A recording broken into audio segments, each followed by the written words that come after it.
24 hours after Christmas dinner, every card Vanessa had stopped working, but that was not the end of the story. In truth, it was the first honest beginning our family had seen in years. I sat in my office with the phone still warm in my hand after Vanessa hung up.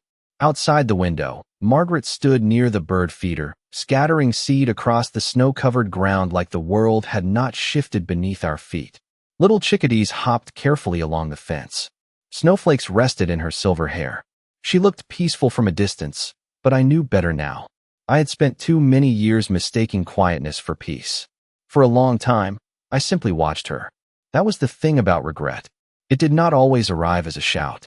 Sometimes it arrived as a cup of coffee going cold beside your hand while you realized you had been present for years without really paying attention. I had loved Margaret for more than 4 decades. I knew the way she hummed when she cooked. I knew how she folded towels. I knew the exact little sigh she made when reading the last page of a good book. And somehow I had missed the slow shrinking of her place in our own family. I closed my eyes and heard Emma again. Grandma cried in there last Thanksgiving too. A child had noticed what I had not. That thought nearly broke me. A few minutes later, Margaret came back inside, brushing snow from her sleeves. She smiled when she saw me in the hallway. "Birds are hungry this morning," she said softly. I looked at her face. That same tender face. That same woman who had spent Christmas being humiliated and had still gone outside to feed something small and helpless. "Margaret," I said. She paused. "What is it?" I wanted to tell her everything at once. I wanted to apologize for every missed moment, every silence, every time I had let her say, "I do not mind," and believed her, because believing her was easier than asking the harder question. But when a person has carried pain for a long time, you cannot just walk in with one grand speech and expect it to fix everything. Some apologies must learn to sit down gently. So I held out my hand. "Come with me for a minute." She looked confused, but she took my hand. We walked into the living room, where the Christmas tree still glowed softly in the corner. Wrapping paper had been cleaned up. The stockings still hung across the mantel. The house looked ordinary again, which felt almost insulting. Some rooms should look different after what happens inside them. I guided Margaret to the couch and sat beside her. She studied me with concern. "Harold, you are scaring me." "I do not mean to." "Then tell me what is wrong." I took a breath. I froze the cards. She blinked. "What cards?" "Vanessa's. Everything connected through family authorization access. Supplemental cards. Spending privileges. Linked accounts." I had Michael pause all of it this morning. Margaret stared at me for several seconds. Then her eyes widened a little. "Harold, I know. You did that because of last night." "I did it because of last night, and because of Thanksgiving and Mother's Day, and every birthday dinner where you somehow ended up serving everyone else while nobody served you. I did it because I looked and found years of expenses flowing through accounts that were treated like an entitlement instead of a privilege. But mostly I did it because money had become the easiest thing to stop. The harder thing is stopping the disrespect." Margaret looked down at her hands. Her fingers were folded tightly in her lap. "I did not want you to make a scene," she whispered. "I know. I did not want Daniel embarrassed. I know. I did not want Emma caught in the middle. I know." Her voice trembled slightly. "Then why?" "Because you were already caught in the middle, Margaret. You have been standing in the middle of everyone else's comfort for years, holding it up with both hands, and we all kept calling it love." She looked away quickly, but not before I saw tears fill her eyes. I reached for her hand. "I failed you," I said quietly. She shook her head at once. "No. Yes. Harold, you were not the one who said those things. No. I was the one who heard enough of them and did not ask what they cost you." That silence lasted a long time. Finally, Margaret wiped beneath one eye with the side of her finger.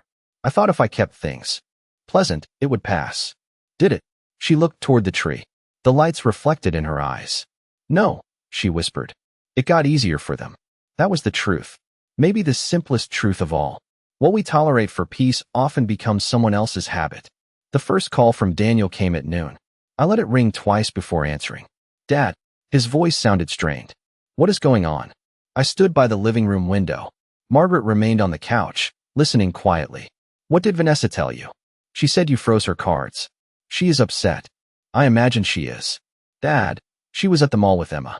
"It was embarrassing." I closed my eyes for a second. Not from guilt. From exhaustion. "Embarrassing," I repeated. Daniel went quiet. Your mother ate Christmas dinner in the kitchen last night, I said. Your wife suggested it in front of our granddaughter. That was embarrassing. Dad, no, not this time. Another silence. I heard Daniel breathe through the phone. I know last night was uncomfortable. Uncomfortable is sitting in traffic. Uncomfortable is wearing shoes that are too tight. What happened last night was disrespect. I did not know what to say. That is the problem, son. You keep saying nothing. The words landed harder than I expected. I could feel them through the line. Daniel's voice lowered. Vanessa did not mean it that way. Then how did she mean it? He did not answer. I looked toward Margaret. She was staring down at her hands again, and I felt that cold steadiness return. Daniel, I want you and Vanessa here tonight. 6 o'clock. What for? A conversation. Dad, I do not think this is a good idea while everyone is emotional. I almost laughed. There it was. That old family trick. Call pain emotion so no one has to call it truth. Your mother has spent years being emotional quietly, I said. Tonight the rest of us can survive an honest conversation. He said nothing. 6 o'clock, I repeated. And Daniel? Yeah. Do not bring Emma into this. She has seen enough adults behaving badly. By 6 o'clock, the sky had turned dark blue again, and the snow along the driveway reflected the porch lights. Margaret changed clothes 3 times before they arrived. First a soft gray sweater, then a navy blouse, then back to the gray sweater. Does this look all right? She asked me. You look like yourself. She smiled faintly. I'm not sure who that is tonight. That hurt more than she meant it to. I stepped close and touched her shoulders. Then we will remember together. The doorbell rang at exactly 6. Daniel stood on the porch with his hands in his coat pockets, shoulders hunched against the cold. Vanessa stood beside him, wrapped in a long beige coat, her mouth set in a thin line. She looked less angry than I expected, more unsettled. People who are used to controlling rooms often look strange when they enter one already prepared for the truth. Margaret opened the door before I could. Come in, she said. Her voice was gentle, but not small. I noticed that immediately. Daniel looked at her and seemed to struggle with what to say. His eyes moved to the floor. Mom, he said. Merry Christmas. Margaret looked at him for a moment. Christmas was yesterday, sweetheart. He flinched a little. Vanessa stepped inside and removed her gloves. Margaret, Harold, she said tightly. I think this has gotten out of hand. I closed the door behind them. Then we should put it back in hand. We moved into the living room. I had not lit the television. I had not put on music. No distractions. Just the tree, the fire, and 4 adults who had avoided the truth for too long. Margaret sat beside me on the couch. Daniel and Vanessa sat across from us. For a few seconds, nobody spoke. Vanessa broke first. I want to say, she began, that I am sorry if last night came across badly. Margaret's face did not change. If, that little word sat in the room like a splinter. Daniel looked at his wife, then back at his mother. Vanessa continued. I was stressed. Hosting holidays is complicated, and there were a lot of moving pieces. I did not mean to hurt anyone. I felt Margaret's hand tense beside mine. I was about to speak, but Margaret did first. You did not host Christmas last night, Vanessa. Vanessa blinked. What? Margaret's voice stayed calm. You attended Christmas. I hosted it. The room became very quiet. Vanessa looked away for half a second. I understand that you cooked, and I appreciate it. No, Margaret said softly. You do not. Daniel looked up. Margaret's eyes stayed on Vanessa, not angry, not shaking, not cruel. Just steady. You appreciate things when they are convenient. You appreciate food when it appears on the table. You appreciate childcare when you need a sitter. You appreciate traditions when they make good photographs. But appreciation is not the same as respect. Vanessa's lips parted, then closed again. I watched Daniel. His face had gone pale. Margaret looked at him next. And you, she said. His eyes filled before she finished the sentence. Mom, she lifted one hand gently. Let me speak, Daniel. I have spent many years letting other people finish sentences for me. He nodded, swallowing hard. Margaret took a breath. I know you love me. I have never doubted that. That is part of what made it so hard. If you did not love me, your silence would have been easier to understand. But you do love me, and still you watch me disappear little by little, because stopping it would have made your life uncomfortable.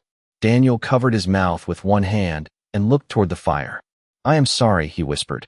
Margaret's eyes softened, but she did not rush to comfort him. That was new too. Margaret had always been the first person to rescue everyone from guilt. Tonight she let guilt do its work. Vanessa crossed her arms. Daniel, your mother is making this sound like we abused her. That is not fair. I looked at Vanessa carefully. No one used that word. Well, that is how this feels. Good, I said. She looked at me sharply. Maybe it should feel bad. I continued. Maybe feeling bad is what happens when you finally stop smoothing the edges off what you did. Vanessa's face flushed. I did not do anything terrible. I made a thoughtless comment. Margaret looked at her. Last night was a comment. Last Thanksgiving was a pattern. Mother's Day was a pattern. The way you move my chair, interrupt my stories, change plans after I make them, accept help like it belongs to you, and then make me feel unreasonable for noticing. Those are patterns. Vanessa stared at her. For the first time since I had known my daughter-in-law, she looked without a script. Daniel leaned forward, elbows on his knees.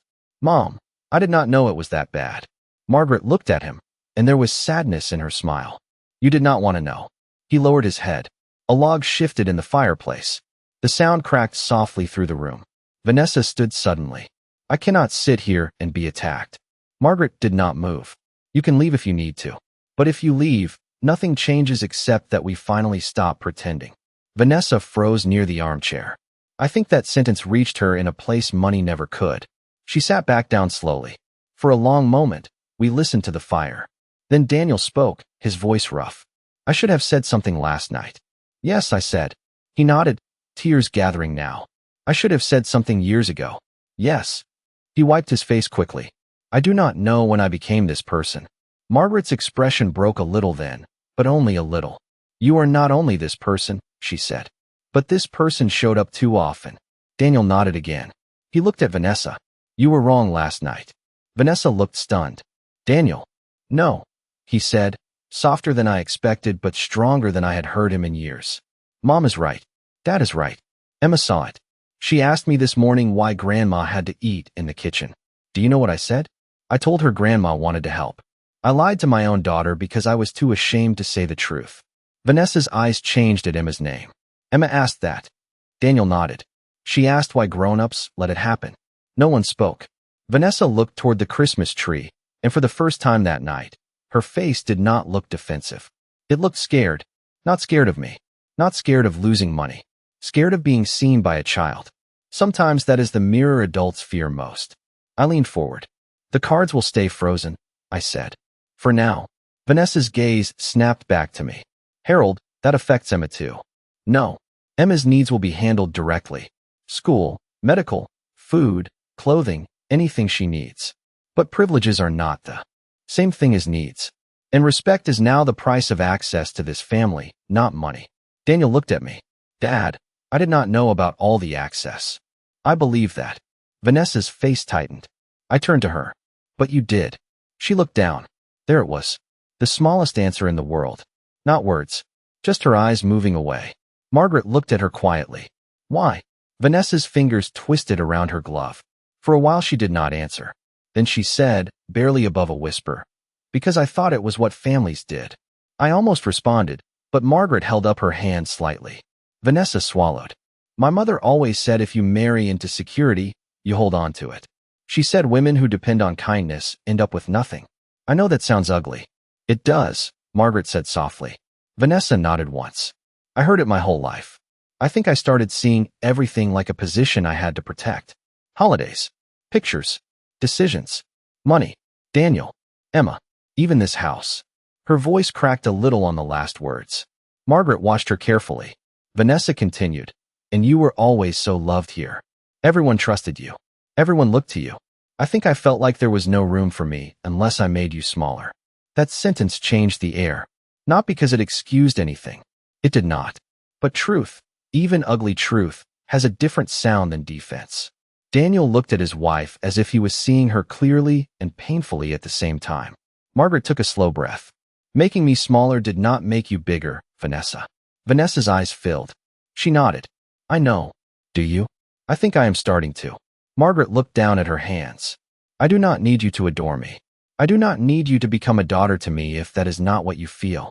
But I will no longer be treated like furniture in my own family. Vanessa wiped her cheek quickly. I am sorry. The words came out plain. No if. No but. No polished explanation. Just sorry. Margaret closed her eyes for a second. I hear you, she said. Vanessa looked at her, waiting for forgiveness perhaps. Margaret did not give it right away. I was proud of her for that. Forgiveness offered too quickly can sometimes become another way women are asked to clean up after someone else's mess. Margaret simply said, "We will see what you do next."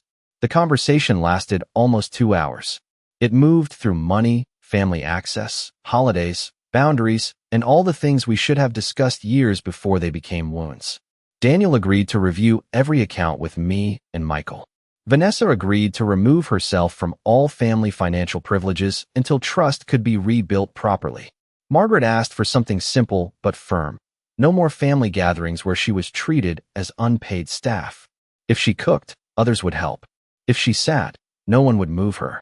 If plans involved her home, her time, her labor, or her money, she would be asked, not informed. At one point, Daniel started crying.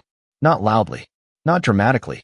He simply put his face in his hands and said, "I forgot how much you did." Margaret looked at him for a long time. Then she said, "No, Daniel. You remembered when you needed something. You forgot when it was time to honor it." That sentence hurt him. I could see it. But it was the kind of hurt that cleans. Before they left, Daniel hugged his mother. At first, Margaret's arms stayed at her sides. Then slowly, very slowly, she hugged him back. "I am sorry, Mom," he whispered. "I love you," she said. "And I need you to become braver."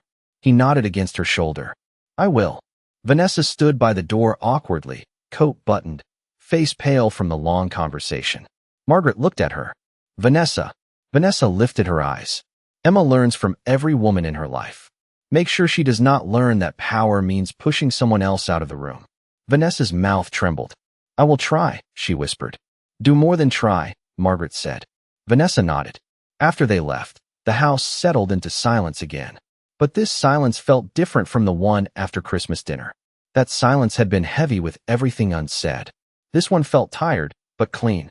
Margaret and I stood by the front window watching their car pull away. "Do you think anything will change?" she asked. I looked at her. "I think we change tonight. That is the part we can control." She slipped her hand into mine. For the first time in a long time, when she leaned against me, I did not take the gesture for granted. The next few weeks were not easy. Stories like this sound simple when people tell them afterward. Someone does wrong. Someone stands up. Someone apologizes. Everyone heals. But real families are messier than that. Healing does not enter a room with trumpets.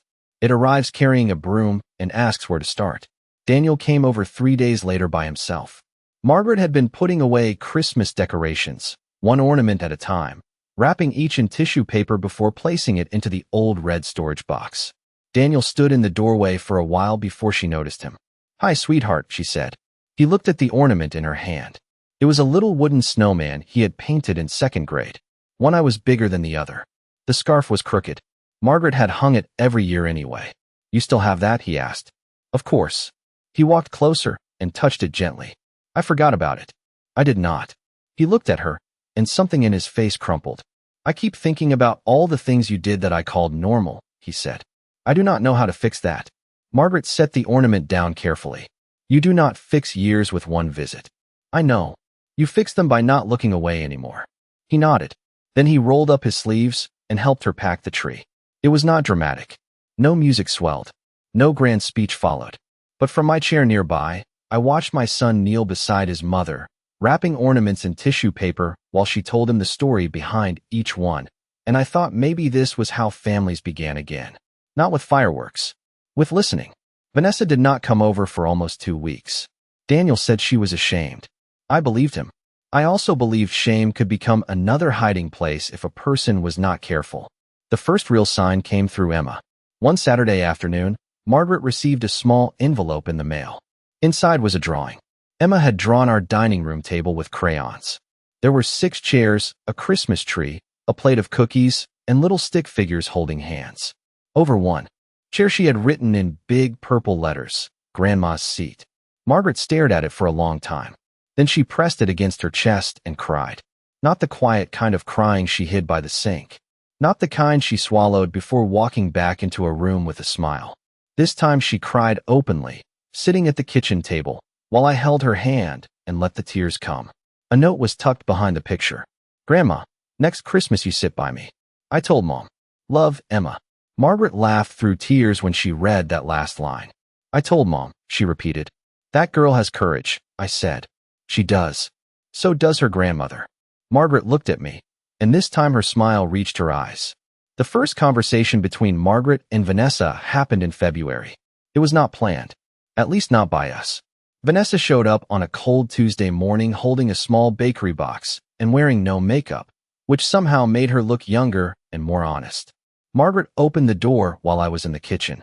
I heard Vanessa say, I know I should have called first. Margaret did not answer immediately. Then she said, You are here now. They sat in the living room with coffee.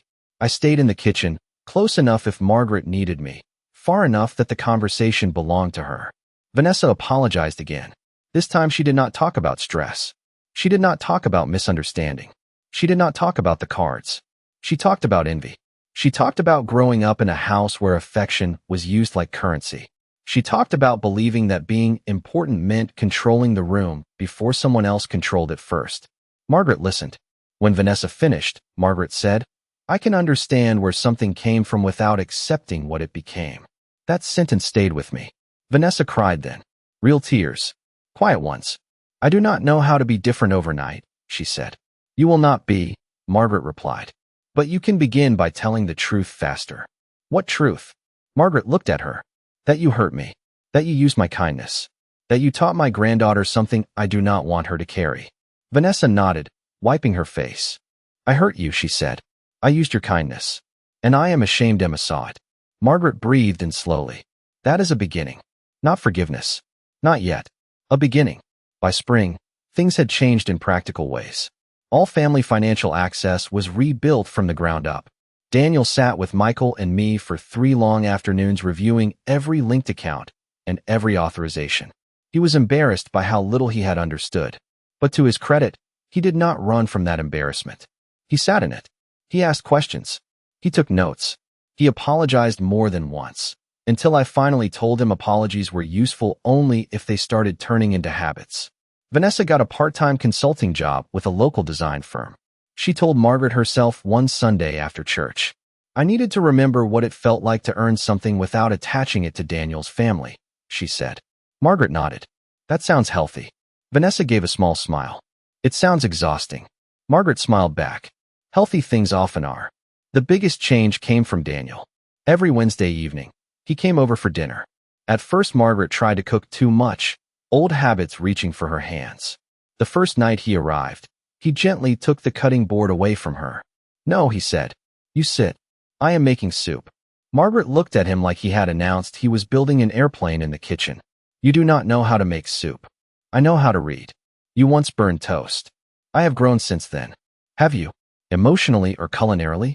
She laughed then. A real laugh. The kind that startled both of them. He made terrible soup that night. Too salty, too much pepper, vegetables cut in strange sizes. We ate it anyway. Margaret declared it memorable, which was her gentle way of saying she loved the effort more than the result. By April, Daniel's soup improved. By May, he could make roast chicken. By June, he stopped waiting for praise every time he helped. That was how I knew he was changing. Emma came over often. She still asked questions that cut through adult nonsense like sunlight through curtains. One afternoon, while helping Margaret plant flowers, Emma asked, Grandma, why did you always say you did not mind when you did? Margaret sat back on her heels in the garden. Soil dusted her gloves. Her hair was pinned loosely beneath a straw hat. I stood near the porch, pretending to fix a loose step while listening. Margaret thought for a moment. Because sometimes grown-ups think being easy to love means never needing anything. Emma frowned. That sounds wrong. It is. Do you still do that? Margaret looked toward me, and I gave her a small smile. I am learning not to. Emma nodded seriously and pushed a seed into the soil. Good. Because you can need stuff. I still love you. Margaret did not cry that time. She smiled.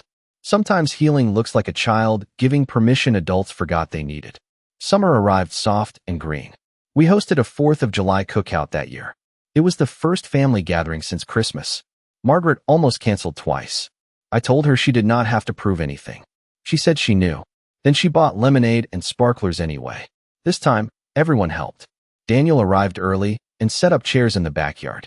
Vanessa brought pasta salad and, without being asked, went into the kitchen and washed the serving dishes Margaret had used that morning. Emma made place cards for everyone. When Margaret walked outside carrying a bowl of fruit, Vanessa stood immediately. "I have it," she said. Margaret paused.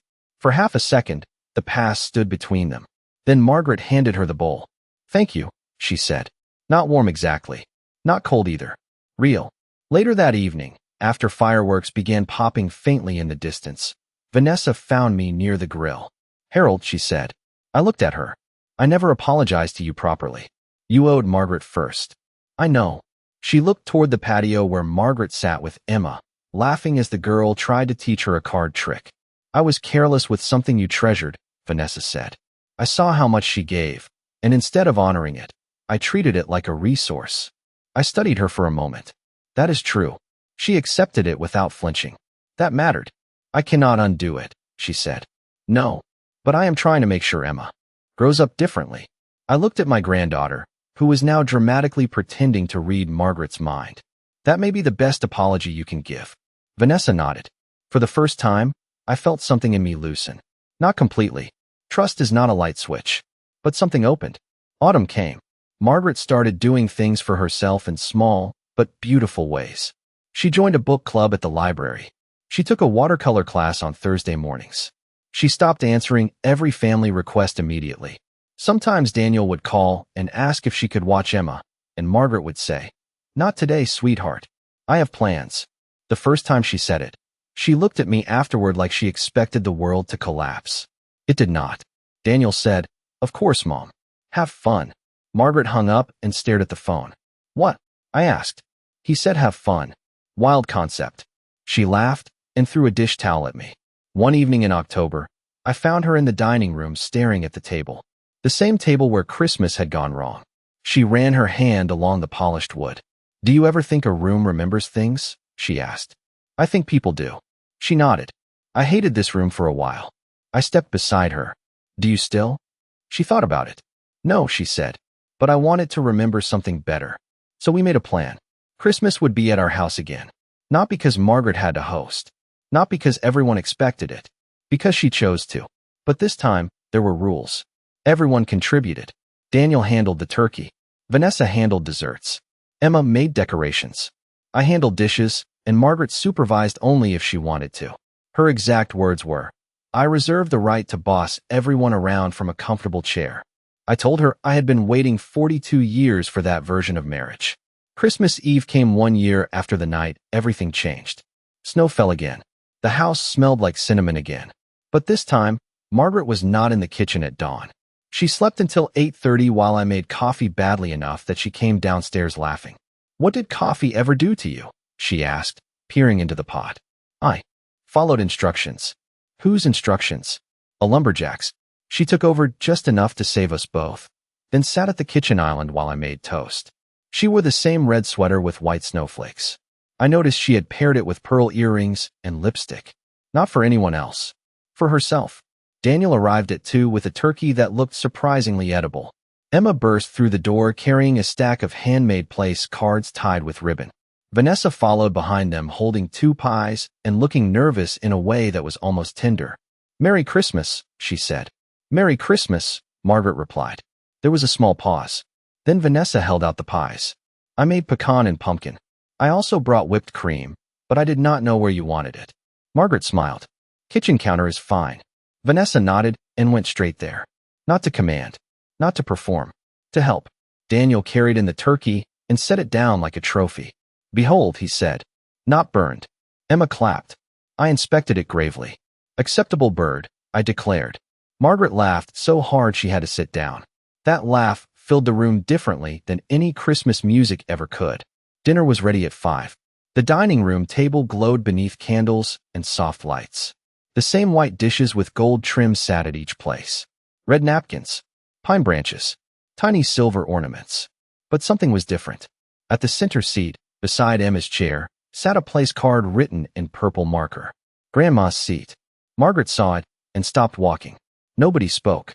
Emma bounced slightly on her toes. I made sure. Daniel's eyes shone. Vanessa looked down, then back up. "I helped with the ribbon," she said softly. Margaret touched the card with one finger. For a moment, I saw everything pass across her face. Last Christmas. The kitchen doorway. The plate in her hands. Years of saying I do not mind. Years of meaning I do not want trouble. Years of being loved, but not honored properly. Then she pulled out the chair and sat down. Just sat. Something about that simple movement felt bigger than any speech we could have given. Daniel served her first. Mom, he said, placing turkey on her plate. Dark meat or white? Margaret looked amused. You know I like dark meat. He smiled. I do. Vanessa passed the rolls to her instead of asking her to fetch them. Emma poured her water carefully, spilling only a little. I sat at the other end of the table, watching my family rebuild itself one small act at a time. Halfway through dinner, Margaret tried to stand. Old habits are stubborn. Does anyone need more gravy? She asked. Four voices answered at once. No. She froze, then laughed. Daniel stood. I will get it. Vanessa stood too. I will help. Emma pointed at Margaret's chair. You stay. Margaret lifted both hands in surrender. Apparently, I am outnumbered. You are protected, I said. She looked at me across the table. Her eyes softened. After dinner, we did not rush to clean. We stayed at the table. We told stories. Daniel talked about the wooden snowman ornament and admitted he had painted the scarf crooked because he wanted it to look like it was blowing in the wind. Margaret said that was very artistic. I said it was revisionist history. Emma asked what that meant, and Vanessa laughed before explaining. It sounded like family again. Not perfect. Better than perfect. Honest. Later, while Daniel and Vanessa washed dishes together in the kitchen, Margaret and I stood near the Christmas tree. Emma had fallen asleep on the couch under a blanket, one hand tucked beneath her cheek. Margaret leaned against my shoulder. Do you think we are healed? She asked quietly. I thought about that. Then I shook my head. Not completely. She nodded. But we are healing, I said. That is better. It means we are still choosing it. She took my hand. Last year I thought Christmas would always feel cold after that night, she whispered. And now? She looked toward the dining room, where her place card still sat at the center of the table. Now I think maybe some winters teach the house where the warmth really comes from. I kissed the top of her head. A few minutes later, Daniel walked into the living room, drying his hands on a towel. Mom. Margaret turned. He looked nervous, almost like a boy again. I know I have said sorry a lot this year. I also know that does not erase anything. He swallowed. But I want you to know something. Emma asked me last week what kind of man I wanted to be when she grows up. Margaret smiled softly. What did you tell her? Daniel looked at me, then back at his mother. I told her I wanted to be the kind of man who does not wait until someone cries in the kitchen before he notices she is hurting. Margaret's eyes filled. Daniel stepped closer. I learned that too late with you. But I am learning it. Margaret opened her arms. This time Daniel did not hesitate. He hugged her like a son who finally understood that mothers are not endless wells. They are people. They get tired. They feel invisible. They need to be held too. Vanessa stood in the kitchen doorway watching. After a moment, she wiped her cheek and walked back to the sink, giving them privacy. That, too, was growth. Not making the moment about herself. When Daniel stepped back, Margaret touched his face. You are learning, she said. That matters. That night, after everyone left, Margaret and I walked into the kitchen together. There were still a few dishes drying by the sink. A pie tin sat on the counter. Snow tapped softly against the windows. Margaret picked up a dish towel out of habit. I raised an eyebrow. She looked at the towel, then at me.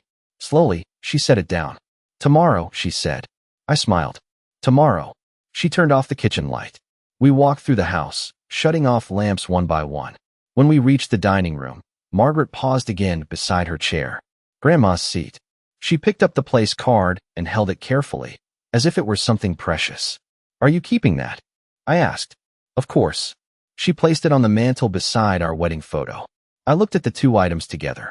A picture from the beginning of our life, and a purple place card from the beginning of another kind of life. Maybe that is what healing really is. Not pretending the wound never happened. Not forcing the family back into the old shape, but building a new shape with more room for truth.